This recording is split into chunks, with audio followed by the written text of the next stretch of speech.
রাসূলিল্লাহ ওয়া আলা আলিহি ওয়া সাহবিহি ওয়া মান ওয়ালা আম্মা বা'দ। সম্মানিত দর্শক শ্রোতা, আমার প্রাণপ্রিয় মুসলিম ভাতৃ ও ছত্রমণ্ডলী, আমরা চাচ্ছি দেশের ইসলামী স্বৈরা শাসনের পতন এবং সুশাসনের গুরুপত্তন।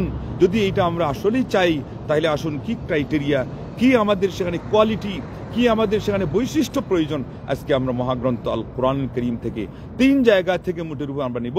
কারণ এখানে আল্লাহ রাব্বুল আলামিন বিষয়টাকে অত্যন্ত মৌলিকভাবে এবং গুরুত্ব সহকারে এবং যেগুলো কার্যকর হবে সেগুলো ফোকাস করেছেন। আমরা যেগুলোর খবর ততটা নিচ্ছি না যতটা আমরা নিচ্ছি যে আমার কি দরকার, আমরা এটা পেতে চাই, আমরা ওইটা পেতে চাই। কিন্তু আল্লাহ পাক আমাদের কাছ থেকে কি চান তার তো নিজস্ব পাওয়ার দরকার নাই, ওইটা পাই। তাহলে এটা ঘটনা এরকম যেন না হয়ে যায়, শিক্ষকের কাছে গিয়ে বলছি আমাকে নাম্বার দেন, আমাকে ক্রেডিট দেন, আমাকে এটা দেন সেটা দেন, কিন্তু আমি পরীক্ষায় পাশ করার মতো প্রশ্নপত্রের মধ্যে কিছু লিখতেই পারি না, ক্লাসেও আমি আমার সামান্যতম অ্যাক্টিভিটি আমি এটা প্রয়োগ করতে পারি না, আমি উপস্থিত থাকা যেটা হাজিরা। তাহলে আল্লাহ রাব্বুল আলামিন যেটা আমাদের কাছ থেকে চেয়েছেন সেটা তো আমাদেরকে পুরা প্রয়োগ করতে হবে। তো আসুন সূরা আম্বিয়ার 73 নম্বর আয়াতে আল্লাহ পাক কি বলেছেন, ওয়া জাআলনাহুম আইম্মাতান ইয়াহদুনা বিআমরিনা ওয়া আওহাইনা ইলাইহিম ফি'লাল খায়রাতি ওয়া ইকামাস সালাহ ওয়া ইতাআজ যাকাহ ওয়া কানু লানা। তাহলে আল্লাহ রাব্বুল আলামিন এই আয়াতের মধ্যে আমাদেরকে মোট 4টি কাজের প্রতি ইঙ্গিত করেছেন। উপস্থাপনা ভিন্নভাবে হলো। প্রথম কথা হলো আমি তাদেরকে নেতা বানিয়েছি, মানে নেতৃত্ব দিয়েছি। কোয়ালিটি কি, ক্রাইটেরিয়া কি? বলছে তারা হলো আমার নির্দেশে পথ চলে, আল্লাহর দেওয়া নির্দেশ অনুযায়ী তারা জীবন পরিচালনা করে। তারপরে আল্লাহ বলেন আমি তাদের উপর আবার আদেশ করেছি, আমি তাদের মনের।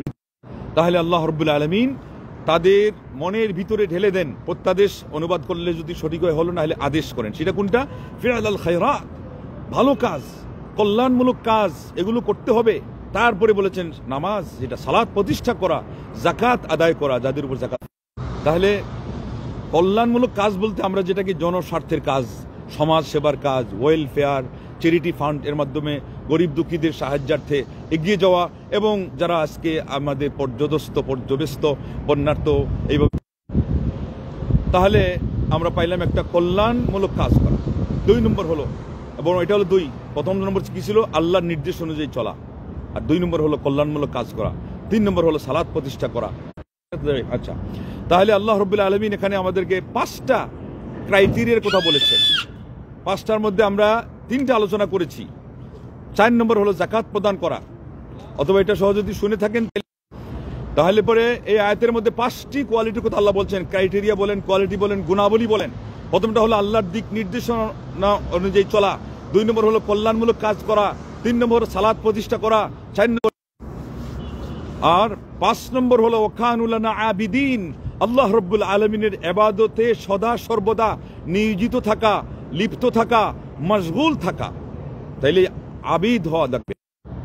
তাহলে এগুলোকে আমরা যদি ধরি আমাদের কায়িক অথবা বস্তুগত ম্যাটেরিয়ালিটিক, তাহলে পরে স্পিরিচুয়াল যেগুলো, সেগুলো হলো সূরা সেজদার 24 নম্বর আয়াতে আল্লাহ রাব্বুল আলামিন মাত্র সূরা সেজদার 24 নম্বর আয়াতে আল্লাহ রাব্বুল আলামিন স্পিরিচুয়াল আমরা বলতে পারি 2টা প্রধান বৈশিষ্ট্যের কথা উল্লেখ করেছেন। ওয়া জাআলনা মিনহুম আইম্মাহ ইয়াহদুনা বিআমরিনা লাম্মা সাবারু ওয়া কানু বিআয়াতিনা। তাহলে এখানে আল্লাহ রাব্বুল আলামিন ওই হেদায়েতটা রিপিট হয়েছে, এই জন্য আর বলছি না। যেটা প্রধানত সেখানে হলো স্পিরিচুয়াল ধরা যায়, আধ্যাত্মিক ধরা যায়, ধৈর্যেরটা 2 দিকেই লাগে, কিন্তু ইয়াকিন এটা একেবারেই মূলত হার্টের সাথে সম্পৃক্ত। তাহলে নেটওয়ার্ক জনিত যান্ত্রিক কারণে আজকে সমস্যা হচ্ছে। আপনারা আয়াতগুলো মনে রাখবেন। এখানে আমরা পাইলাম ধৈর্য এবং দৃঢ় বিশ্বাস, আর এই সবগুলোকে ইজমালিভাবে আল্লাহ রাব্বুল আলামিন সূরা নূরের 55 নম্বর আয়াতে বলেছেন ওয়া'দাল্লাহুল্লাযীনা আমানু মিনকুম ওয়া আমিলুস। তাহলে পরে আমরা সূরা নূরের 55 নম্বর আয়াতে আরো 2টা সহ পাইলাম, মোট 9টা। এই 9টাকে বাস্তব জীবনে আমলে আনার মাধ্যমে আমরা আল্লাহর কাছে সাহায্য চাইবো। আর 10 নম্বর হলো আমরা বেশি কান্নাকাটি করব, দোয়া করব। তাহলে 11 হয়ে গেল। আর আল্লাহ রাব্বুল আলামিন আরেক আয়াতে বলেছেন যে ইন্নাল্লাহা আশতারা মিনাল মুমিনিনা আনফুসাহুম ওয়া আমওয়ালাহুম বিআন্না লাহুমুল জান্নাহ। আল্লাহ পাক আমাদের জীবনটাই কিনে নিয়েছেন, আমাদের সম্পদ, আমাদের জীবন সব জান্নাতের বিনিময়ে। তাইলে আপনার ডজন ছাড়িয়ে গেল, অতএব 1 ডজন 1টি। তাহলে এটা সূরা তওবার শেষের দিকে, বেশিরভাগ সম্ভাবনা 111, যেহেতু এটা আগে দেখি নাই, এটা আপনারা দেখে নিয়েন। এটা মিলে 1 ডজন 1টা, মানে সর্বমোট 13টা ক্রাইটেরিয়া, কোয়ালিটি, এগুলো হলো আমাদের। তাইলে সূরা তওবা ঠিকই আছে 111 নম্বর আয়াত। এটা মিলে আমরা 1 ডজন 1টি পুরা করলাম। এবং এখানে আল্লাহ রাব্বুল আলামিন আমাদের জান্নাতের বিনিময়ে জান মাল ক্রয় করার কথা উল্লেখ করার পরে আবার বলেছেন যে ইউকাতিলুনা। তাহলে এখানে ক্রয় বিক্রয়ের মানি হলো দুই পক্ষই যেটার উপরে চুক্তি হয়েছে সেটা দেওয়ার জন্য প্রস্তুত থাকবে, তার মানে কুরবানি। সেজন্য আল্লাহ বলছেন আল্লাহর পথে তারা যুদ্ধ করে নিজেরাও হত্যা করে।